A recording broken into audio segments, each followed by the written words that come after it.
بسم اللہ الرحمن الرحیم۔ الصلاۃ والسلام علیکہ یا رسول اللہ صلی اللہ علیہ وآلہ وسلم۔ ایاک نعبد و ایاک نستعین۔ میرے رب کی مخلوق اور رسول اللہ کے امتیوں کو خان کا اور میرا سلام۔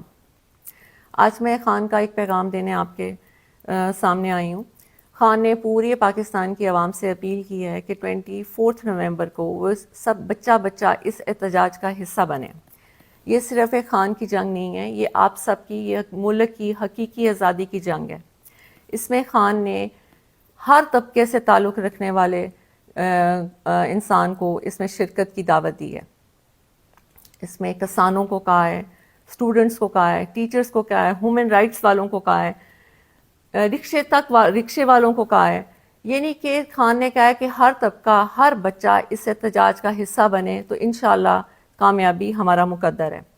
خان نے ججز اور وکیلوں کے لیے ایک اپیل کی ہے کہ میں قانون کی بالادستی کے لیے آج جیل میں ہوں، تو آپ لوگوں کا یہ فرض بنتا ہے کہ آپ اس احتجاج کا حصہ بنیں اور پاکستان کی ہر جگہ سے ہر تنظیم وکیل خود لیڈ کریں اپنے وکیلوں کے یونیفارم میں، اور 24 نومبر کو وہ اسلام آباد پہنچیں۔ خان نے اس طرح تو بہت سے ہمیں لائے عمل بھی بھیجا ہے، بہت سے پیغامات بھی بھیجے ہیں، لیکن وہ وقت کے ساتھ ساتھ ہم آپ کے سامنے لے کے آئیں گے۔ دوسرا جو سب سے امپورٹنٹ اور اہم بات ہے جس کے لیے میں آج آپ کے سامنے آئی ہوں، وہ صرف یہ ہے کہ بہت سی چیزیں ہو رہی ہیں کہ جی 24 نومبر کی ڈیٹ چینج کر دی جائے اور خان کے سے ہم مذاکرات کر لیں گے، تو ایسی کوئی بات نہیں ہے۔ ڈیٹ صرف ایک ہی شرط پہ چینج ہو سکتی ہے کہ خان باہر آئیں اور خود اپنی زبان سے عوام کو اگلا لائے عمل دیں۔ اس کے علاوہ کسی قیمت پہ 24 جو ہے وہ چینج نہیں ہو سکتی۔ اس لیے اگر کوئی غلط میسج آئے آپ کو عوام کی طرف سے تو آپ نے اس کو نہیں ماننا، کیونکہ خان نے یہ خاص پیغام بھیجا ہے کہ 24 نومبر کبھی بھی کینسل نہیں کی جائے گی جب تک کہ خان خود آ کے عوام سے خطاب نہیں کریں۔ دوسری بات میں نے آپ سے یہ کہنی ہے کہ آپ کا یہ فرض بنتا ہے کہ آپ لوگ اس پہ نکلیں۔ عوام کا یہ فرض بنتا ہے، کیونکہ عوام ساری بچہ پاکستان میں اس چیز کا گواہ ہے کہ پی ٹی آئی کے اوپر کس طرح ظلم کیا جا رہا ہے۔ میری آج اداروں اور پولیس سے ایک التجا ہے کہ یہ آپ کے بہن بھائی ہیں جو پرامن احتجاج کرنے آتے ہیں، آپ ان پہ ظلم کیوں کرتے ہیں؟ یہ ان کا قانونی حق ہے، اور قانون کو آپ اپنے ہاتھ میں لیتے ہیں، آپ ظلم کرتے ہیں، شیلنگ کرتے ہیں، توڑ پھوڑ کرتے ہیں، اور گرفتاریاں بھی آپ ناجائز کرتے ہیں۔ قانون کا خیال تو آپ نہیں کرتے، اور الٹا پرچے بھی ہمارے پہ کاٹے جاتے ہیں، ہمیں گرفتار کیا جاتا ہے، ہمیں جیلوں میں ڈالا جاتا ہے۔ کیوں؟ ہم نے تو نہ کبھی قانون کو ہاتھ میں لیا ہے اور نہ کبھی قانون کو ہاتھ میں لیں گے۔ آج قانون کی وجہ، قانون کے کہ انصاف ملے، اس ملک کو انصاف ملے، اس کی وجہ سے خان جیل میں ہے۔ تو کیا وکیلوں اور ججز کا یہ فرض نہیں بنتا کہ وہ اس احتجاج کا حصہ بنے؟ یا کیا صرف پاکستان ایک خان کا ہی ہے؟ کیا ساری قربانیاں خان نہیں دینی ہیں؟ آپ لوگوں کا ملک نہیں ہے؟ آپ لوگ اس میں نہیں رہتے؟ آپ لوگ اس میں تجارت نہیں کرتے؟ یہاں پہ آپ کا گھر نہیں ہے؟ یہاں پہ آپ کے بچے نہیں ہیں؟ کیا خان اکیلا ہی ہے؟ کبھی آپ نے سوچا نہیں کہ 72 ایئرس کے خان ہو چکے ہیں؟ کیا ان کا دل نہیں کرتا کہ وہ اپنے گھر میں آرام اور سکون سے بیٹھیں، وہ ٹی وی دیکھیں، اپنی زندگی کو انجوائے کریں؟ آج وہ کال کوٹری میں ایک چھوٹی سی جیل میں، جس میں 4 پائی ہو اور اگر ایک کرسی رکھو تو گھٹنے آپ کی 4 پائی کو لگتے ہیں، یعنی کہ اتنی چھوٹی سی جگہ پہ خان کو رکھا گیا ہے، اور 1.5 سال سے زیادہ عرصہ ہو گیا ہے۔ اور وہ کیوں ہے؟ صرف اس لیے کہ یہاں پہ انصاف آئے ملک میں۔ تو کیا ججز اور وکیلوں کی یہ ذمہ داری نہیں بنتی کہ ایک انسان جو انصاف کے لیے اندر بیٹھا ہے اور جو انصاف دینے کے دعویٰ دار ہیں، ججز اور وکیل، اور وہ خاموشی سے بیٹھے ہیں، بلکہ الٹا وہ یہ کہتے ہیں کہ جی بہت سے ہمیں پتہ لگ رہا ہے کہ جی پٹیشن دائر ہو رہی ہے کہ پی ٹی آئی کو احتجاج سے روکا جائے۔ کسی بھی قانون میں یہ نہیں ہے کہ آپ کسی کو پرامن احتجاج سے روکیں۔ ہماری آپ سے التجا ہے کہ آپ اس ظلم کو بند کر دیں۔ یہ بچے، یہ بہن بھائی آپ کے ہیں، یزید مت بنیں۔ اس نے بھی یہ کیا تھا، وہ بھی مسلمان تھا، لیکن جب وہ اپنی انا کی وجہ سے اس نے یہ ظلم کیا، آپ یہ ظلم کرنا بند کر دیں۔ خدا را یہ ملک کو کہاں تک آپ ایسے کریں گے؟ کتنی لوگوں کی آپ بدوائیں لیں گے؟ دوسرا، ہم نے نہ کبھی قانون ہاتھ میں لیے اور نہ لیں گے، اور آپ سے التجا ہے کہ آپ بھی قانون کو ہاتھ میں مت لیں۔ دوسرا، اداروں سے میں نے یہ کہنا ہے کہ یہ بالکل غلط ہے کہ خان بدلہ لیں گے کسی سے، شاید آپ لوگوں تک یہ پیغام نہیں پہنچتا۔ خان نے کہا ہے کہ طاقت میں آ کے کسی سے بدلہ لینے کا مطلب ہے کہ اللہ کی ناراضگی، اور انہوں نے کہا ہے کہ میں نے یہ جو جیل میں جتنا بھی ٹائم گزارا ہے یہ میرا ایک اللہ سے تعلق بنا ہے، جس میں نے یہ سیکھا ہے کہ طاقت میں آ کے معافی کا دروازہ کھولتے ہیں، نہ کہ ظلم کا دروازہ کھولتے ہیں۔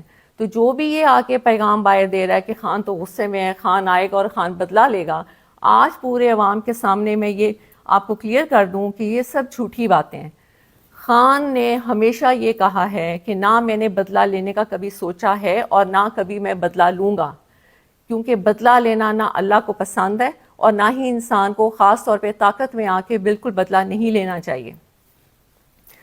دوسرا میں نے آپ سب سے یہ کہنا تھا، کہنے کو تو بہت کچھ ہے لیکن بات اگر چھوٹی اور مختصر کی جائے تو وہ بہتر ہوتا ہے، کہ پورے پاکستان کے سیاسی نظام میں خان ایسے ہے جیسے کیچڑ میں کنول کا پھول، اور ہم نے خان کو اس لیے بچانا ہے کہ ان میں اور خان میں کیا فرق ہے؟ ان میں اور خان میں یہ فرق ہے کہ یہ لوگ اپنی کرسیوں، اپنی کرپشن کو بچانے کے لیے یہ سب ظلم کرتے ہیں اور حکومت میں آتے ہیں، اور خان صرف اپنے اللہ کو خوش کرنے کے لیے اور حقیقی آزادی ملک میں انصاف رائج ہو جائے، خان صرف اس کی جنگ لڑ رہا ہے۔ اور دوسرا میں آپ کو یہ بات بتاؤں کہ اکثر لوگ کہتے ہیں کہ یہ لوگ اپنے میٹنگز میں ہر جگہ الجہاد کے نعرے لگاتے ہیں۔ پہلی بات تو یہ کہ ہم نے کبھی بھی اپنے لوگوں یا ورکرز کو نہیں کہا کہ وہ جہاد کے نعرے لگائیں، وہ ان کے دلوں سے نکلتا ہے اور وہ خود لگاتے ہیں۔ اس پہ مجھے ایک بات بہت خان کی پرانی یاد آئی، مجھے نہیں پتا کہ یہ آپ کو بتانی چاہیے کہ نہیں، لیکن میرے دل میں تھا کہ مجھے یہ آپ کو بتانی چاہیے، کیونکہ جب میں نے الجہاد کے نعرے سنے تو میرے ذہن میں یہ آیا کہ یہ تو لوگ خود بخود نکال رہے ہیں، اور یہ کیوں نکال رہے ہیں کہ انسان سمجھتا ہے کہ وہ کر رہا ہے، جبکہ ہر چیز کرنے اور کرانے والی رب کی ذات ہوتی ہے۔ اگر دشمن دشمنی کر رہا ہے تو وہ بھی اللہ کی مرضی سے کر رہا ہے، اگر دوست دوستی کر رہا ہے یا ہم کوئی اچھا کام کر رہے ہیں تو وہ بھی ہم اللہ کی مرضی سے کر رہے ہیں۔ یہ صرف علیحدہ بات ہے کہ برے لوگوں کے لیے برے کام رکھ دیے جاتے ہیں اور اچھے لوگوں کے لیے اچھے کام رکھ دیے جاتے ہیں۔ تو ہماری تو ہمیشہ یہی دعا رہی ہے کہ یا اللہ ہمارے ہاتھ سے اچھے کام کرائیں۔ جہاد، آپ نے کہا الجہاد کا خان نے بہت پہلے یہ بتایا تھا کہ یہ قصہ، یہ ظلم اور یہ خان کے پیچھے ساری قوتیں جو کھڑی ہو گئیں اس کی وجہ کیا ہے جو آج تک کسی نے آپ کو نہیں بتائی۔ خان جب سب سے پہلے ننگے پاؤں مدینہ شریف گئے تھے تو جب وہ واپس آئے تھے تو فوراً ہی باجوہ کو کال آنا شروع ہو گئی تھیں کہ یہ تم کیا اٹھا کے لے آیا، ہم اس ملک میں شریعت کا نظام ختم کرنے لگے ہیں اور تم شریعت کے ٹھیکیداروں کو لے آئے ہو، اور ہمیں یہ نہیں چاہیے۔ آپ یقین مانیے تب سے خان اور اس کی بیگم کے بارے میں گن ڈالنا شروع کر دیا اور خان کو یہودی کا ایجنٹ کہنا شروع کر دیا۔ یہ میں صرف آپ کو اس لیے بتا رہی ہوں کہ یہ خان نے کبھی پبلک میں نہیں بتائی۔